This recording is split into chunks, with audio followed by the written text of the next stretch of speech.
Hey everybody, it's Miss A and I'm here with a recap video as to what we did in class on Wednesday. So we talked about adding fractions with unlike denominators. This is a building block as to where we were previously. We had previously added fractions with like denominators.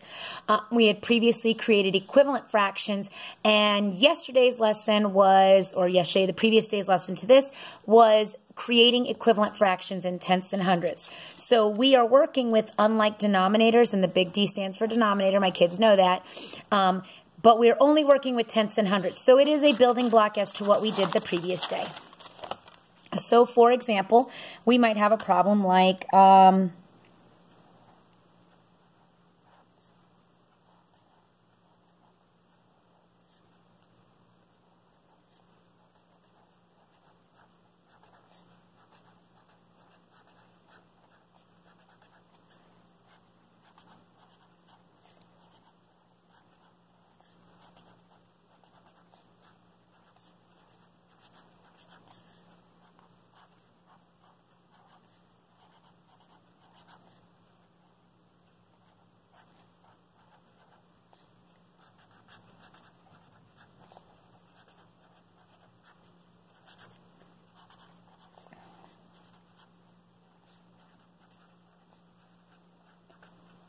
right. Sal has a math problem that asks him to add 4/10 and 32 hundredths. What should be Sal's answer? All right, so one thing that we know is we can never, ever, ever add fractions that the denominators are different. So we have to start with creating like denominators in order to add and then get our answer. So this is a word problem. The one thing we should be doing is, what do we know and what are they asking? So this is what I know from the problem and what are they asking me to do? So here they're asking me to solve with the adding. And I get that because what should Sal's answer be? So that's asking me what is the answer to this problem. I know that I have 4/10. I know that I have 32 hundredths. And I know that it has to be adding because it says to add.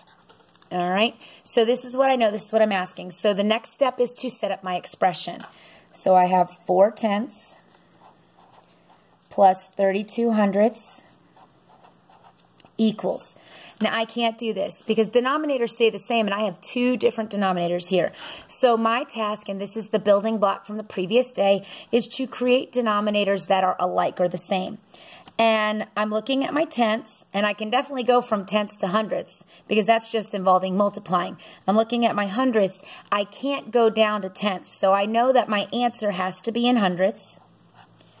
And the first thing I need to do is basically I need to create an equivalent fraction of 4/10 that is in hundredths. And I know I do that by multiplying by 10 over 10. This is what I'm doing mathematically. 4 times 10 is 40, and 10 times 10 is 100. So now I have a fraction that has the same denominator of 100, which I can now add. So I'm creating my new expression, which is 40 100ths plus 32 100ths, and that is equal to, now when we instruct, they say that we're supposed to obviously add the numerators, so I'm writing them out because you're supposed to write out every step. 40 plus 32, and it's over 100 because your denominator stays the same. And then we add 40 plus 32. We do our 1s, which is 2. We do our 10s, which is 7. Denominator stays the same, which is 100. So that's how we would address this type of problem. Right? So let's say we have 5/10 plus 60 100ths. All right, so I can actually address this particular problem in two ways. I could take, because remember I have to have a common denominator, which means a denominator that is the same. I could take and make this a denominator of 100 by multiplying it by 10 over 10, or I could actually, since there is a place value 0 in the top and the bottom that tells me that both numbers are divisible by 10, I could make this one a tenth. So I'm going to show both ways. So 5/10 times 10 over 10 equals 50 100ths. And then once I have that, 50 100ths. So this is my equivalent fraction. They equal the same amount of space. If I were to draw them out, and I were to shade 5 out of 10 or half, it would be half of the shape. This one, if I were to shade 50 out of 100, and I'm not going to draw that out because that's a lot, but it would still be the same. Plus 60 100ths equals 110 100ths. All right. Now I can also do this, since this number is actually, can be turned into a tenth. 5/10 plus 60 100ths. This is the same thing as saying 60 100ths divided by 10 over 10. 60 divided by 10 is 6.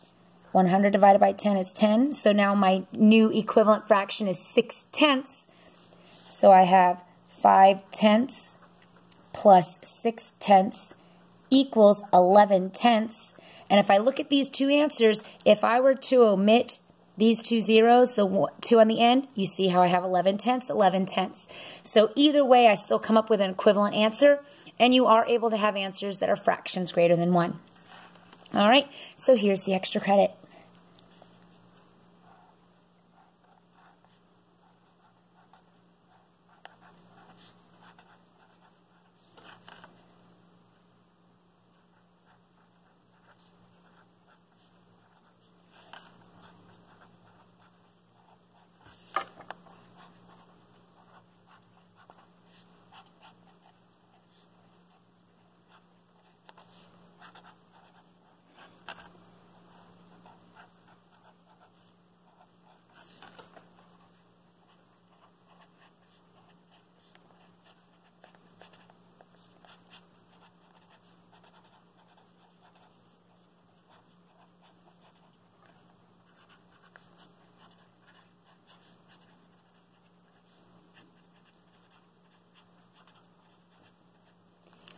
All right.